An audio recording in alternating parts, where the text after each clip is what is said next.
Assalamualaikum warahmatullahi wabarakatuh.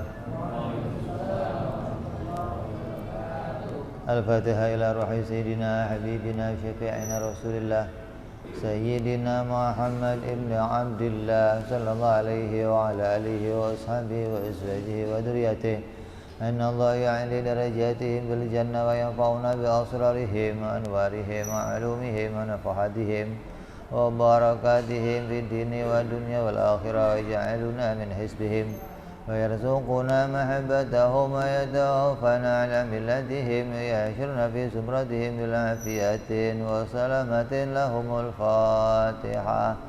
A'udzu billahi minasy syaithanir rajim. Bismillahirrahmanirrahim. Alhamdulillahi rabbil alamin arrahmanir rahim maliki yaumiddin.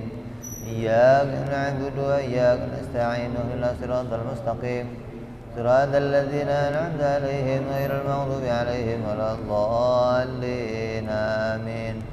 Bismillahirrahmanirrahim.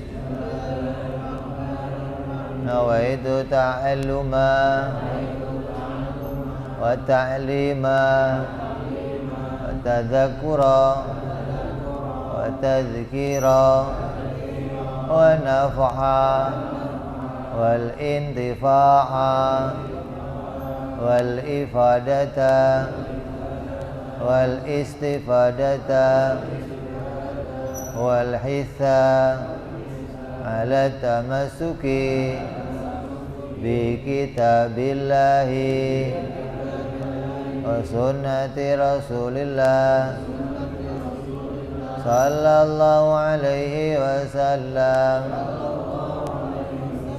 wa du'a ilal huda wa dilalata alal khairi ibtigha'a mardatihi wa qurbihi wa thawabihi wa husnil khatimah ma'al lutfi wal afiyah salahil aqibah. Bismillahirrahmanirrahim. Alhamdulillahirabbil alamin. Bihi nasta'inu ala umuri dunya waddin. Wassalatu wassalamu ala Rasulillah Sayyidina wa habibina wa syafi'ina wa maulana Muhammadin sallallahu alaihi wa ala alihi wa sahbihi ajma'in. Amma ba'du. Faqala musanniful kitab Hadratus Syekh Ki Said bin Ki Armiyah rahimahullah wa ghafara lahu wa liwalidayhi wa nafa'ana bihi fid darain. Allahumma aftah qulubana futuhal arifin wa bihidmatika wa ansur alaina birahmatika ya arhamar rahimin. Ila anqal. Masih dalam derajat sifat. Kemarin sudah kita bahas tentang sifat nafsiyah dan sifat salbiyah ya. Lanjut kepada sifat ma'ani. Kemudian setelah bicara sifat nafsiyah dan salbiyah, nafsiyah ada satu sifat, yaitu sifat wujud. Nah, salbiyah ada 5 sifat, yaitu idam, baqa, mukhalafa lil hawadis, qiyamuhu binafsi, dan wahdaniyah. Ini 5 sifat masuk dalam sifat salbiyah, artinya sifat yang mensucikan Allah subhanahu wa ta'ala. Terus kedua macam sifat yang awal itu derajatnya bukan sifat wujudiyah. Jadi dari mulai sifat wujud, sifat qidam, sifat baqa, itu semua sifat-sifat itu derajatnya hanya bisa difahami di dalam hati, tapi tidak bisa kita lihat dengan mata. Jadi nanti ada derajat sifat yang berikutnya namanya sifat ma'ani, yaitu namanya sifat wujudiyah. Apa sifat wujudiyah? Sifat wujudiyah itu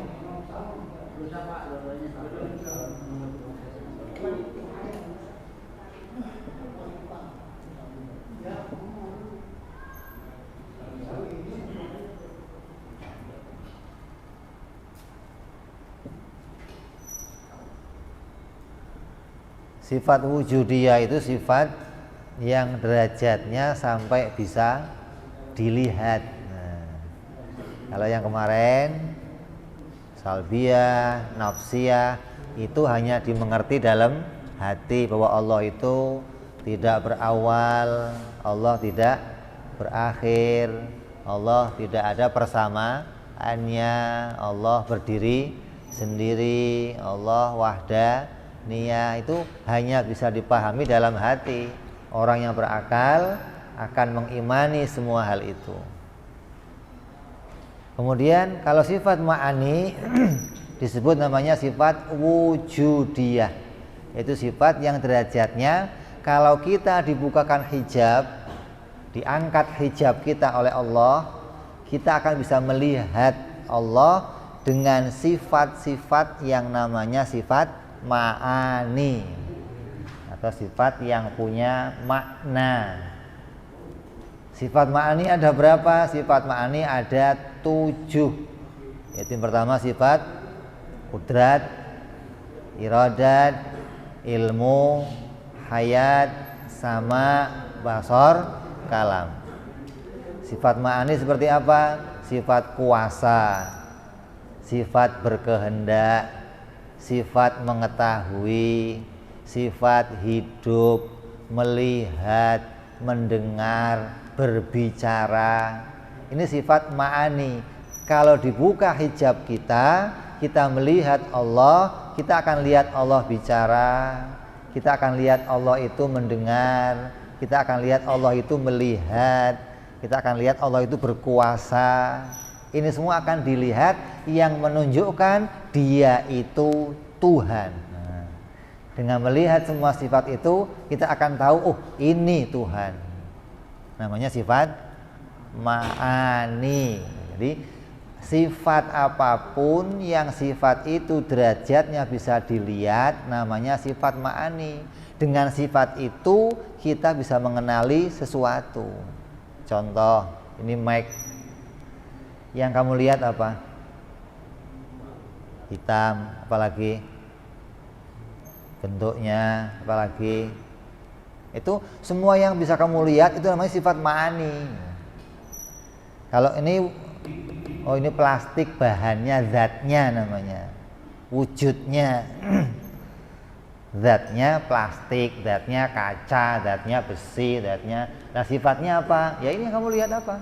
Hitam, lonjong, panjang, bening, putih. Tembok ini apa ini? Putih, hijau. Ini sifat ma'ani. Dengan kamu lihat sifat itu, kamu bisa tahu, oh ini si Fulan, oh ini Ahmad, oh ini Abdullah, oh ini Ali. Kenapa? Yang kamu lihat sifat ma'aninya, gitu loh. Hingga kamu dengan sifat ma'ani itu bisa membedakan satu wujud dengan wujud yang lain. Kamu bisa tahu ini buku, buku ini apa? Buku ini zatnya. Sifat ma'aninya mana? Ya ini putih, kotak. Yang bisa kamu lihat itu namanya sifat ma'aninya. Ini meja, kayu itu zatnya. Lah sifat ma'aninya mana? Ya ini kotak, berwarna. Ini semua sifat ma'ani yang ada pada dirinya sesuatu. Jadi sifat ma'ani itu sifat yang dengan sifat itu kita bisa membeda-bedakan satu wujud dengan wujud yang lain, dan derajatnya bisa dilihat. Kalau sifat ma'ani kita apa? Ya itu ganteng ya kamu, warna kulit kamu, itu sifat ma'ani kamu itu. Tingginya kamu. Ya, kita bisa kenal sesuatu itu, oh ini si fulan, oh ini si fulan, ini bisa berbeda, karena kita melihat langsung sifat ma'aninya. Kamu bisa lihat orang itu ngomong, bisa lihat orang itu melihat, orang itu mendengar, ini sifat ma'ani namanya. Kamu bisa tahu orang itu berilmu, itu namanya sifat ma'ani. Sifat yang derajatnya sampai bisa dilihat, disebut namanya sifat apa? Ma'ani atau sifat wujudi, maujud, atau sifat yang derajatnya wujud, derajatnya punya nafsun pada dirinya. Terus hijab Allah menutup setiap hambanya dengan hijab. Kita itu dihijab oleh Allah, bukan Allah yang dihijab dirinya, bukan. Allah itu kok nggak kelihatan ya namanya. Oh, Allah kan menutupi dirinya biar nggak kelihatan. Oh, bukan. Kita yang ditutup oleh Allah dengan hijab, hingga kita nggak bisa melihat kepada Allah. Andai hijab itu dibuka oleh Allah, kita akan lihat Allah, sebagaimana para nabi melihat kepada Allah Subhanahu wa ta'ala. Nabi Muhammad SAW melihat kepada Allah. Nabi Musa melihat kepada Allah, walaupun yang dilihat sifat kalamnya. Ini Allah mau menunjukkan, Allah mau membuka hijab apa saja yang ada pada diri kita, itu haknya Allah. Artinya ketika dibuka hijabnya, apa yang akan diperlihatkan kepada kita oleh Allah itu nanti apa yang menjadi keputusannya Allah. Sebagaimana yang terjadi pada Nabi Musa, disebut namanya kalimullah, orang yang berbicara dengan Allah, orang yang melihat langsung Allah itu berbicara.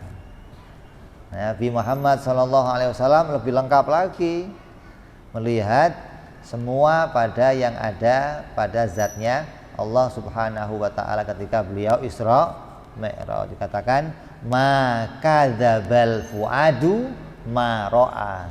Nabi tidak mengingkari apa yang dilihatnya. Artinya apa yang dilihat Nabi waktu Isra Mi'raj sesuai dengan apa yang diyakini Nabi di dunia, bahwa Tuhan itu Allah, dan Allah punya sifat wujud, qidam, baqa sampai mutakalliman. Ketika Nabi berjumpa Allah, melihat Allah, maka semua sifat itu ada pada zatnya Allah. Ini dikatakan di Quran, maka dzabal fuadu ma ra'a. Hatinya Nabi tidak mengingkari atas apa yang dilihatnya. Jadi hijab itu ada berapa? Kata ulama, hijab itu ada 4 yang menghalangi kita melihat kepada Allah Subhanahu wa ta'ala. Apa hijab yang pertama? Hijab yang pertama namanya hawa. Pada diri kita ini masih penuh dengan hawa nafsu. Ada hawa, ada nafsu. Apa bedanya? Hawa sama nafsu. Bedanya apa? Hawa itu apa? Nafsu itu apa? Hawa itu keinginan. Orang kalau punya mau pingin apa saja, karena dalam dirinya itu punya hawa. Ente mau makan, ente mau minum, ente mau keluar, lagi dari diri kamu punya hawa. Ente kalau lagi nggak punya hawa, makan aja nggak nafsu. Makan Pak, lagi nggak hawa nih, nggak ada hawanya, nggak ada keinginannya. Kalau nafsu sama. Kalau hawa itu keinginan, kalau nafsu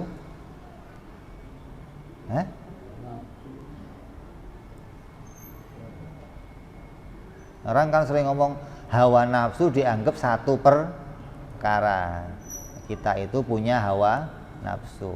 Kalau mau dipisahkan, dalam diri kita itu ada banyak perkara, ada hawa sendiri. Kita punya keinginan untuk macam-macam. Ada nafsu, kita mempunyai kemauan.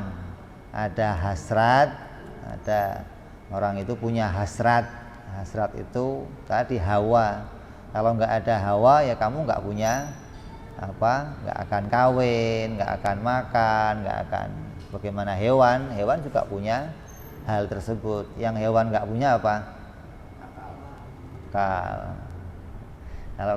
Kalau mau dipisahkan, yang hewan nggak punya itu apa? Nafsu. Hewan nggak punya nafsu, punyanya hawa. Kenapa? Karena nafsu itu diberikan oleh Allah pada diri kita sesuatu yang membawa kita mau berkembang, mau berubah. Itu nafsu.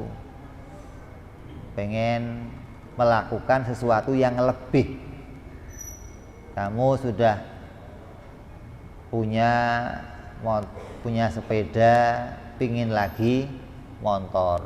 Itu namanya nafsu, punya keinginan yang lebih. Kamu sudah bisa baca surat Al-Fatihah, sudah hafal, pengen nambah lagi bisa surat yang lainnya, sampai pengen bisa hafal 1 juz. Hafal 1 juz, pengen hafal 2 juz. Itu kemauan yang ada untuk berkembang, untuk berubah, itu namanya nafsu. Nafsu itu enggak dimiliki oleh malaikat. Hewan juga nggak punya itu. Hewan nggak pernah berkembang. Coba pernah lihat rumahnya hewan berkembang? Rumahnya laba-laba dari dulu kayak apa? Ya begitu, nggak ada laba-laba bertingkat atau ganti bentuknya. Sekarang bentuknya kotak-kotak atau pernah? Rumahnya burung? Yes, begitu. Ya, ulama mengatakan kalau nafsu itu sesuatu yang ada pada diri kita, yang dengan nafsu itu manusia diciptakan oleh Allah punya kemauan untuk berkembang. Pengen punya baju, udah punya baju, pengen lebih bagus, pakai jas, pakai jaket lagi. Ini berkembang namanya. Punya rumah yang tadinya kecil dari kayu berubah jadi dari bilik berubah lagi jadi tembok berubah lagi jadi bertingkat. Ini berkembang namanya. Jadi nafsu itu bagus nggak? Bagus nggak? Bagus. Masa Allah kasih kita nafsu nggak bagus? Orang itu jangan punya nafsu, buang nafsunya. Nafsu yang disuruh dibuang itu nafsu amarah namanya. Nafsu itu nanti ada bertingkat-tingkat. Ada nafsu amarah, dan nafsu lawamah, dan nafsu mutmainnah, dan nafsu murji'ah, dan nafsu mulhimah, dan nafsu ubudiyah. Nanti tingkat-tingkatnya, meningkatnya nafsu, semakin baik orang yang punya nafsu itu, maka semakin dia meningkat keadaan nafsunya. Nafsu amarah yang kayak apa? Nafsu amarah itu nafsu yang kalau kita melakukan sesuatu dengan melakukan sebuah perbuatan, kita tidak pernah menyesali perbuatan itu, namanya amarah. Nafsu amaratun bisu. Asal ngelakuin perbuatan maksiat, berdosa, nggak ada rasa penyesalan, namanya nafsu amaratun bisu. Nafsu ini yang kita harus tinggalkan. Ini kayak sekarang penembak itu pakai nafsu apa itu? Ammaratun bisu.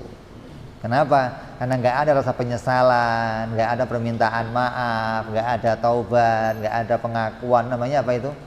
Nafsu ammaratun bisu. Naiknya lagi nafsu lawamah, yang kayak apa nafsu lawamah? Yang ketika orang itu melakukan maksiat, di hatinya mulai muncul penyesalan. Asal maksiat, nyesel, ya Allah, besok maksiat lagi, tapi nyesel lagi. Terus di hatinya masih punya rasa untuk taubat, ingin kembali yang benar, ingin lurus. itu nafsunya sudah meningkat dari amarah menjadi lawamah. Nanti meningkat lagi nafsunya jadi mutmainnah, sudah mulai nggak mau maksiat. Nah, ditinggalkan yang haram-haram, tinggalkan. Nih, hatinya mulai meningkat, sudah nggak melirik yang namanya maksiat, udah pakai kacamata kuda. Tapi di hatinya masih punya rasa saya lebih baik dari kamu. Saya udah nggak maksiat, kamu masih maksiat. Masih jelek nggak hatinya? Masih ada kejelekannya. Meningkat lagi nafsu murji'ah, meningkat lagi nanti nafsu radiyah, mardiyah, sampai nafsu ubudiyah. Di Quran dikatakan ya ayyatuhan nafsul mutmainnah, irji'i ila rabbiki radiyatan mardiyah fadkhuli fi ibadi fadkhuli jannati. Jadi yang disebut sebagai seorang hamba itu diantaranya adalah orang yang punya nafsu mutmainnah. Orang kalau sudah sampai mutmainnah, ini sudah mending, namanya sudah ada pada standar disebut hambanya Allah. Kalau masih amarah, masih kayak kita lawama, naik turun. Kalau pas matinya pas turun gimana? Pas lagi turun kek. Nah, kalau pas lagi naik kek, nah ini lumayan mending. Karena mati itu kata ulama hanya satu nafas. Mati itu hanya satu nafas. Gimana sih? Narik nggak turun lagi maksudnya, atau nggak naik lagi, itu namanya satu nafas. Kematian itu begitu cepatnya seperti itu. Nafas kita nggak sampai bisa bersambung ke nafas yang berikutnya, namanya mati hanya pada satu nafas. Ada hawa, ada nafsu, ada lagi setan. Dalam diri kita masih berkumpul sama setan. Kita masih berada pada lingkungan yang kumpul sama setan, maka tidak akan kita pernah bisa menyaksikan kepada sifat-sifat ma'aninya Allah Subhanahu wa ta'ala. Yang keempat, kita masih berada di dunia. Karena masih di dunia, maka itu juga sebagai hijabnya kita untuk bisa melihat kepada Allah Subhanahu wa ta'ala.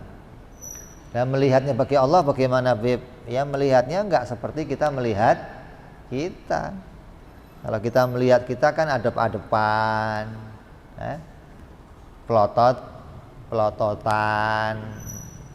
Kalau enggak hadap-hadapan bisa saling ngelihat enggak? Namanya saling begini. Ya enggak saling ngelihat. Kalau kita mau ngelihat saling hadap-hadapan lah. Kalau kita melihat Allah bagaimana? Ya enggak hadap-hadapan. Terus yang kita lihat nanti bukan berada pada sebuah tempat. Yang kita lihat itu tidak berada pada sebuah tempat. Terus ketika kita melihat, kita sendiri nggak tahu kita ada di mana. Kita sendiri nggak bisa melihat keadaan diri kita. Kita tenggelam diliputi melihat kepada keadaannya Allah Subhanahu wa ta'ala, hingga kamu nggak bisa melihat yang lainnya. Nggak lihat diri kamu, nggak lihat samping kamu, nggak lihat. Itu namanya kamu tenggelam dalam melihat kepada Allah Subhanahu wa ta'ala, hingga nggak bisa lagi melihat jarak kamu, saya, Allah, nggak bisa. Kamu nggak melihat yang lainnya lagi. Ini orang-orang yang dibukakan hijab oleh Allah Subhanahu wa ta'ala, maka akan bisa menyaksikan semua sifat-sifat ma'ani yang ada pada dirinya Allah Subhanahu wa ta'ala. Kapan orang-orang mukmin akan dilihatkan kepada Allah? Nanti di dalam surga. Mudah-mudahan kita semua bagian orang-orang yang dilihatkan kepada Allah Subhanahu wa ta'ala. Terus melihatnya Allah juga beda-beda, keadaannya nggak sama. Jangan dianggap semua melihatnya sama, enggak. Ada yang lihatnya Allah itu setahun sekali. Diberi jatah lihat Allah setahun sekali. Ada yang lihatnya Allah sebulan sekali. Ada yang lihat Allah seminggu sekali. Ya kok beda-beda, Bib? Tergantung bagaimana intensitas kamu mengingat Allah di dunia. Kalau intensitas atau keseringan kamu melihat Allah di dunia, hati kamu mengingat Allah di dunia, maka sesering itulah kamu akan lihat kepada Allah Subhanahu wa ta'ala. Ada orang yang ingat kepada Allah setahun sekali, ada. Kalau sholat Id doang baru ke masjid, ada. Habis itu lepas. Ini masih untung masih ke masjid juga. Ada orang yang ke masjidnya kalau cuman Jumatan, ada. Ya, kalau nggak Jumat nggak ke masjid. Ada yang ke masjidnya setiap sholat berjamaah. Kadang jamaah pun dipilih maghrib sama isya. Asal subuh berat kalau subuh maghrib, insya Allah. Jadi seintensitas seringnya kamu mengingat Allah di dunia, maka itu akan menjadikan kita diberikan oleh Allah kesempatan untuk sering melihat kepada Allah Subhanahu wa ta'ala. Sampai nanti ada yang melihat Allah setiap hari, ada yang melihat Allah setiap jam, ada sampai nanti yang melihat Allah setiap waktu. Hingga penduduk surga memohon kepada Allah, ya Allah kalau bisa ditukar, udah saya ditukar ngelihat engkau aja ya Allah, nggak usah ditukar yang lainnya lagi ya. Kenikmatan surga yang begitu nikmat itu mau digadekan, mau ditukar hanya untuk melihat kepada Allah Subhanahu wa ta'ala. Kenapa? Ente nggak pengen lihat? Nggak pengen? Nggak punya hasrat, cita-cita gitu pengen ngelihat Allah, nggak ada? Atau cita-citanya cuma pengen dapat rezekinya Allah ada, yang penting dikasih lah, Tuhan ini mah gampang lah, yang penting dapat. Oh, kebangetan banget itu begitu. Duitnya diuntal melulu, rezekinya dimakan melulu, yang ngasih rezeki nggak pernah diurusin, dikenal enggak, pengen ketemu enggak. Ini orang-orang aneh ini. Kalau kita kok punya nurani yang benar, orang yang manusia itu hatinya itu selalu condong kepada orang yang berbuat baik pada dirinya. Kalau kamu kok dikasih kebaikan sama orang terus, kasih baik lagi terus dikasih, kamu akan condong sama dia. Orang itu baik loh, orang itu.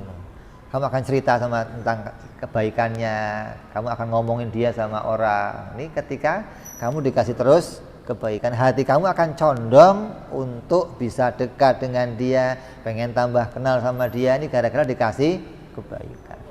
Nah, kalau kita bisa mengetahui, bisa merasakan kebaikan yang Allah berikan tiap waktu pada kita, yang jumlahnya la tuhsuha, yang tidak terbilang, nggak terhitung, maka kita akan bisa punya hati, ya Allah, kapan jumpa dengan Allah, kapan bisa melihat Allah, betapa baiknya, karunia-Nya nggak berhenti, kenikmatannya nggak habis saya rasakan ya. Maka ada cita-cita pengen tambah mengenalnya, pengen tambah dekat, pengen melihat, ini yang diharapkan. Kalau enggak bagaimana? Wah, kebangetan kamu. Tiap hari makan rezekinya Allah, tiap hari hidup dari rezekinya Allah, tapi nggak pernah ingin melihat Allah, nggak pernah ingin kenal kepada Allah. Ini yang kebangetan. Nah, kalau kita kok begitu kita melihat kepada orang yang memberikan kita kebaikan, umpamanya kamu tiap hari sama orang dikasih berkat, setiap pagi berkat sekotak, besok pagi berkat sekotak, udah bertahun-tahun tiap pagi berkat sekotak, tapi nggak pernah ketemu sama yang ngasih. Begitu kamu ketemu sama yang ngasih, pas kamu lagi makan berkat atau mau makan berkat, itu nafsu makannya hilang. Nafsu makannya hilang. Kenapa? Berganti nafsu berganti keinginan untuk bisa dekat dengan yang ngasih ini. Masya Allah, ente yang ngasih, ya Allah, luar biasa. Ini tertinggal, nggak dipikirkan lagi. Yang tadinya kita harapkan, ketika kita melihat kepada sang pemberi tersebut. Makanya banyak orang-orang nanti yang pingin dikasih oleh Allah surga. Setelah dapat surga, dapat kenikmatan tambahan itu melihat Allah, pengen ditukar, ya Allah, mboknya ditukar aja ya Allah. Tukar apa? Bisa melihat kepada Engkau. Ini kenikmatannya orang-orang yang melihat kepada Allah Subhanahu wa ta'ala. Jadi jangan sampai kita meyakini nanti oh Allah itu berada di dalam surga. Bukan. Kita sudah bicara sifat mukhalafah lil hawadis. Kita sudah bicara sifat qiyamuhu binafsih, hingga sudah enggak terpikir lagi oleh kita kalau Tuhan itu berada di dalam surga. Jadi manusianya di dalam surga. Maka ketika melihat Allah, Allahnya bukan di dalam surga. Jangan digambarkan nanti kamu, kita dan Allah bersama-sama di dalam surga. Wah, ini enggak benar. Ini pemahaman yang keliru. Kita harus meluruskan paham yang keliru itu, jangan sampai dipahami Allah ada di dalam surga. Ya. Jadi 7 sifat yang kita pelajari namanya sifat ma'ani, itu adalah sifat maujud atau sifat yang bisa dilihat, yang apabila dibuka hijab kita oleh Allah, kita akan lihat kepada Allah Subhanahu wa ta'ala. Lalu itu Nabi Musa dibuka hijabnya oleh Allah, Bib. Nabi Musa dibuka hijabnya oleh Allah. Ketika Nabi Musa naik ke gunung Tursina, gunung itu apa? Meledak. Gunung itu meledak, atau dikatakan berubah jadi debu. Katakan sampai terbelah menjadi 2. Nabi Musa terjatuh. Wah, itu kan sinarnya Allah, Bib. Lah ini digambarkan Allah bersinar. Baru kelihatan sinarnya aja gunung pecah. Kan berat. Berarti Allah itu menghancurkan. Allah itu kalau sampai terlihat menghancurkan gitu ya. Serem dong Allah. Baru kelihatan dikit aja hancur semua. Nah, kalau kelihatan banyak gimana? Wah, apa enggak semuanya hancur? Nah, itu kok bisa hancur gunung, kenapa? Dibuka hijab antara kita, jin, malaikat, itu ada hijabnya. Kita nggak bisa lihat jin, jin nggak bisa lihat malaikat, itu masing-masing punya hijab. Lah, hijab itu jumlahnya nggak satu, banyak hijab. Oleh Allah dibuka satu hijab itu, gunung nggak sanggup menerima alam yang lainnya, maka gunung hancur. Sebagaimana malaikat Jibril alaihi salam ketika mengantarkan Rasulullah sallallahu alaihi wasallam, ketika sampai ke satu batas untuk masuk ke Sidratul Muntaha, kata malaikat Jibril, "Ya Nabi Allah, aku hanya bisa sampai di sini saja. Jibril, kamu dari bawah sama saya, tinggal dikit lagi, ayo kita masuk bareng." Enggak bisa ya Rasulullah, kalau saya masuk saya akan terbakar, hancur seperti gunung tadi itu. Malaikat Jibril yang berkuasa di langit, yang paling besar makhluknya Allah di langit setelah Arsy, itu enggak sanggup masuk ke dalam hijab yang dibuka oleh Allah untuk Nabi Muhammad sallallahu alaihi wasallam. Jadi ada hijab yang dibuka, kemudian gunung gak sanggup menerima hijab atau masuk ke alam yang lainnya. Begitulah maksudnya. Jangan dianggap hijab itu sinarnya Allah kelihatan, bukan, nggak begitu, enggak. Jangan dipahami Allah itu bersinar. Kalau Allah bersinar berarti Allah itu jirim dong. Allah punya 4. Itu bukan sifat Allah yang begitu, ya. Jadi sifat ma'ani jumlahnya ada 7, yaitu pertama kudrat, iradat, ilmu, hayat, sama, basar, dan kalam.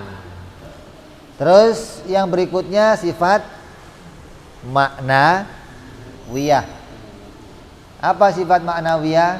Sifat maknawiyah juga ada 7, yaitu qadiran, muridan, aliman, hayyan, sami'an, basiran, dan mutakalliman. Maka sifat itu namanya sifat maknawiyah.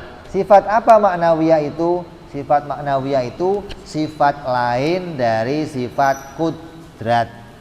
Kita Ahlus Sunnah wal Jamaah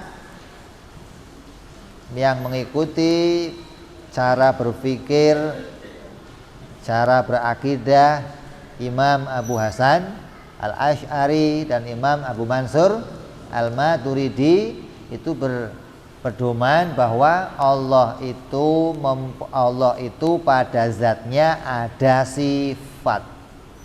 Pada zatnya Allah itu ada sifat. Allah menciptakan alam ini dengan sifat kudratnya. Allah melihat dengan sifat samaknya, dengan sifat basornya. Allah mendengar dengan sifat samaknya, ya. Dengan adanya sifat basor, Allah itu melihat. Adanya sifat sama pada zatnya Allah, Allah mendengar. Adanya sifat kalam pada zatnya Allah, maka Allah berbicara. Adanya sifat kudrat pada zatnya Allah, Allah mampu menciptakan segala sesuatu. Kita mengakui bahwa pada zatnya Allah itu ada sifat. Berbeda dengan pengakuannya orang-orang Mu'tazilah. Orang Mu'tazilah ini mengakui Allah itu pada zatnya nggak punya sifat. Jadi kudrat, iradat, ilmu, hayat, sama, basor, kalam, bagi orang Mu'tazilah sifat ini nggak ada pada Allah. Jadi Allah itu nggak punya sifat. Pada zatnya Allah itu nggak ada sifat. Allah cuman zat. Berarti Allah itu menciptakan dengan zatnya, mendengar dengan zatnya, melihat dengan zatnya, berbicara dengan zatnya. Tidak ada sifat pada Allah. Ini pahamnya orang Mu'tazilah. Nah, kita tidak ikut paham seperti itu. Makanya kita mempelajari yang namanya sifat 20. Bagi orang-orang Mu'tazilah, sifat 20 ini pelajaran bid'ah. Nggak ada pelajaran ini. Kenapa? Karena Allah tidak punya sifat. Allah itu hanya zat. Tapi zatnya Allah itu bagaimana? Zatnya Allah ya qadiron, begitu loh. Zatnya Allah itu ya muridan. Zatnya Allah itu ya aliman. Zatnya Allah itu ya hayyan, sami'an, basiran, mutakalliman. Jadi Allah kudrat dengan zatnya, Allah qadiron dengan zatnya, Allah alimun dengan zatnya, Allah berbicara dengan zatnya. Ini yang dipahami oleh orang-orang Mu'tazilah. Tapi kita nggak paham seperti itu. Kita punya paham Allah pada zatnya ada sifat. Bagaimana mau disebut orang yang duduk? Ini gambarannya ini. Bagaimana mau disebut orang yang duduk tapi tidak punya sifat duduk? Bisa? Bagaimana disebut orang yang berdiri tapi nggak punya sifat berdiri? Bisa? Bisa nggak? Kalau dia disebut orang yang berdiri, pasti sifatnya berdiri. Kalau disebut orang yang duduk, pasti sifatnya duduk, gitu lah. Maka ini yang jadi pedoman kita berpikir dengan benar. Allah dalam Al-Quran disebut qadiran, zat yang maha berkuasa, yang punya sifat berkuasa. Maka sifat berkuasanya Allah itu wajib pada dirinya Allah itu ada sifat qudrat. Allah itu maha mengetahui, wajib pada zatnya Allah ada sifat ilmu. Ini kita mengkaitkan dua sifat ini selalu berkaitan. Namanya kedua sifat yang lazim. Apa? Lazim. Ada kudrat, pasti ada qadiron. Ada ilmu, pasti ada aliman. Ada sama, pasti ada samian. Ada basor, pasti ada basiron. Ada kalam, pasti ada mutakalliman. Ini keadaan yang kita imani pada Allah Subhanahu wa ta'ala. Hingga apabila sifat ma'ani itu ada 7, maka sifat ma'nawiyah juga ada 7. Karena keduanya itu lazim, keduanya selalu berkaitan, tidak bisa dipisahkan. Kalau pada kita, pada diri kita juga ada sifat ma'ani, juga ada sifat ma'nawiyah. Tapi kedua sifat itu namanya illat, sebab akibat. Sebabnya Allah menciptakan kita itu punya ilmu, maka akibatnya Allah ciptakan pula pada kita menjadi orang yang jenius atau disebut berilmu. Jadi enggak terus gara-gara pada diri saya ada sifat ilmu, maka dengan ilmu itu saya bisa disebut aliman sendiri, enggak bisa. Kalau ilmunya diciptakan Allah, maka sifat alimannya juga diciptakan oleh Allah. Kalau kita punya sifat melihat, maka sifat melihat itu diciptakan oleh Allah. Dan kita disebut orang yang melihat itu juga diciptakan oleh Allah. Dua sifat ini namanya sifat elat alal maklul, kalau adanya pada kita. Kalau adanya pada Allah, namanya keduanya lazim malzum, keduanya saling berkaitan, keduanya perkara yang wajib, keduanya tidak berawal dan tidak berakhir. Ini yang kita imani dari sifat-sifat Allah Subhanahu wa ta'ala.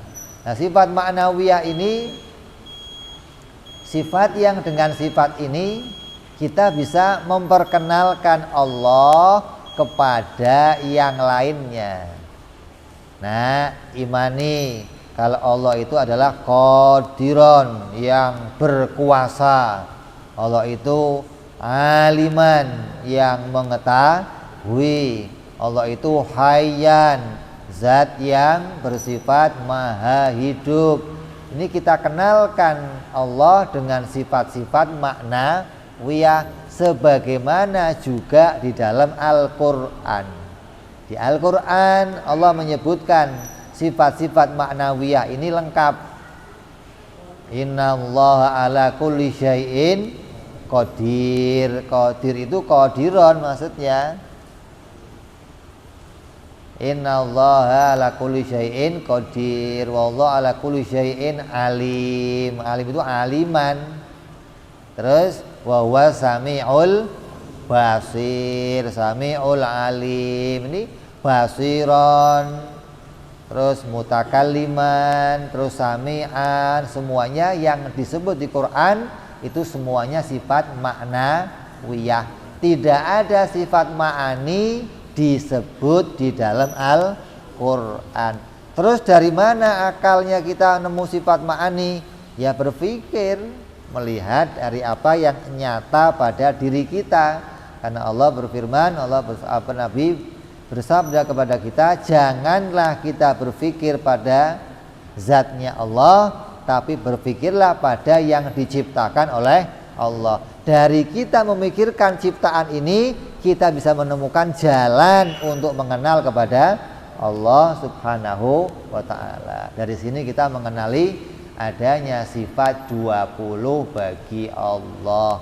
Di akal ini menemukan sifat.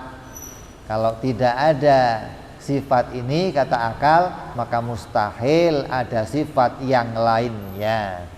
Di adanya qadiron yang disebut dalam Al-Quran itu pasti karena ada sifat kudrat. Kudratnya nggak ada dalam Quran, tapi adanya dalam pikirannya orang yang sehat. Iradah di Quran nggak ada adanya muridan, tapi kita mengimani Allah itu iradat karena akal kita berpikir menemukan dalil adanya satu kelaziman sifat Allah dengan sifat yang lainnya. Begitulah sampai kepada 7 sifat. Kita mengimani semua sifat ma'nawiyah karena lazim pada adanya sifat ma'ani. Jumlah seluruh yang wajib diketahui ada 20. Maka 20 itu dibagi menjadi 4. Yang pertama sifat nafsiyah, yang kedua sifat salbiyah, yang ketiga sifat ma'ani, yang keempat sifat ma'nawiyah. Ini biasa kita hafal dari kecil, wujud, qidam, baqa, kita hafal dari kecil ya. Tapi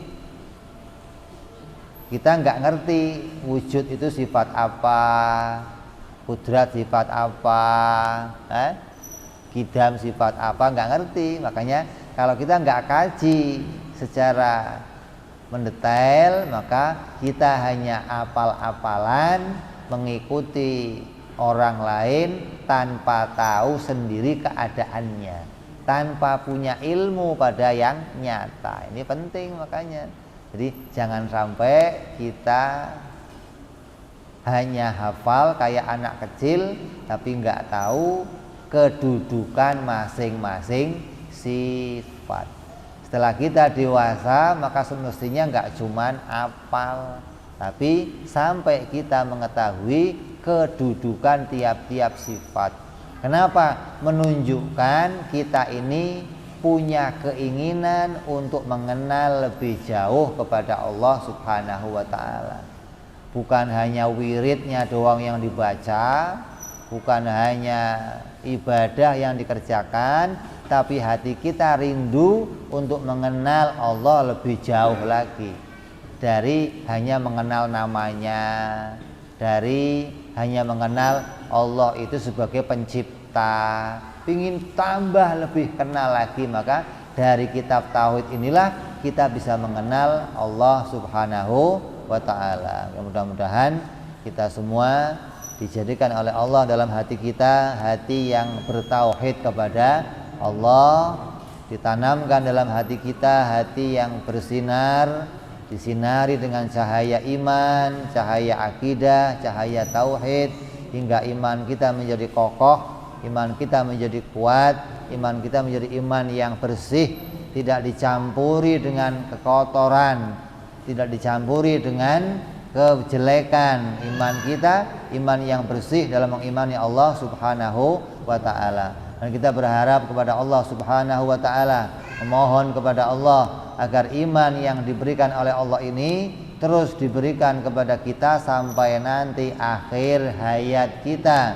Kita mati dalam keadaan membawa iman, mati membawa Islam, hingga kita keluar dari dunia ini menjadi orang yang diridhoi oleh Allah Subhanahu wa ta'ala. Mati sebagai orang-orang yang mendapatkan kedudukan mulia nanti di akhirat bersama para nabiyin, bersama para siddiqin, bersama para syuhada, bersama para syahidin, bersama para orang-orang yang diridhoi oleh Allah Subhanahu wa ta'ala. Amin ya rabbal alamin. Ala hadhihi niyyah wa ila hadratin nabi. Al-Fatihah. A'udzu billahi minasyaitonir rajim. Bismillahirrahmanirrahim. Alhamdulillahi Rabbil Alamin Ar-Rahman Ar-Rahim Maliki Yawmiddin Iyyaka na'budu wa iyyaka nasta'in Ihdinas siratal mustaqim Siratal ladzina an'amta 'alaihim ghairil maghdubi 'alaihim waladdallin Amin Ya Rabbana i'tarafna bi annana iqtarafna وأننا أسرفنا على لظى إشرفنا فتب علينا توبة تغسل كل حوبة واستر لنا عوراتي وآمن روعتي واغفر لوالدينا ربي ومولودنا والآل والإخوان وسائر الهلان وكل ذي محبة أو جيرة أو صحبة المسلمين أجمع أمين ربي اسمع فضلا وجودا منا لا باكتساب منا بالمصطفى رسولي نهضى بكل سولي صلى وسلم ربي عليه عند الحب وآله وصحبه عدد طاس صحبي والحمد للإله في البدء والتناهي سبحان ربك رب العزة عما يصفون وسلام على المرسلين والحمد لله رب العالمين. Ada yang nanya?